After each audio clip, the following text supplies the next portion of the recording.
অনলাইনে জুয়ার খুব আসক্ত হয়ে পড়েছি। আমি অনেক চেষ্টা করেও কিছুতেই এই জুয়ার নেশা ছাড়তে পারছি না। কোনোভাবেই এই নেশা আমি ছাড়তেই পারছি না। কি উপায় আছে যাতে এই নেশা থেকে বেরিয়ে আসতে পারি? তাহলে আজকের ভিডিও আপনার জন্য।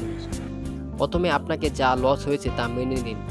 লস কভার করার চিন্তা থাকলে কখনোই এই ফাঁদ থেকে বেরিয়ে আসতে পারবেন না। মনের প্রাণে লস মেনে নিন, এটা জীবনে একটা ভুল হিসাবে মেনে নিন। এখান থেকে শিক্ষা গ্রহণ করে ভালো পথে ফিরে আসুন।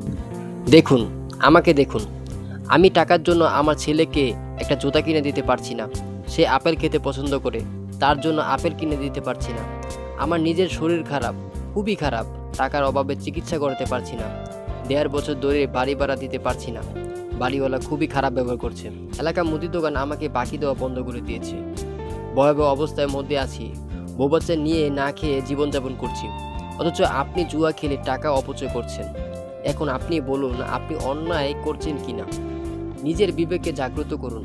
একবার আমার জায়গায় নিজেকে দাঁড়া করান। একটু ভাবুন, আপনি মানুষ হয়ে জন্মেছেন। একটু ভাবুন। নিজেকে খেলাধুলা মিশিয়ে দাও। অন্য কাজে ব্যস্ত রাখো। রাত্রে ফোনটিকে চার্জে বসিও না। এত গেল একটা দিক, এই দ্বিতীয় দিকটা ভেবে দেখো।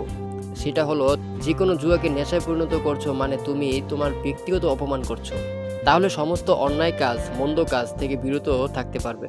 তোমার ব্যক্তিত্ব কি এতটাই ঠুনকো যা নিশ্চিত হয়? তুমি তোমার জেদটা বাড়াও, নিশ্চয়ই পারবেই তুমি।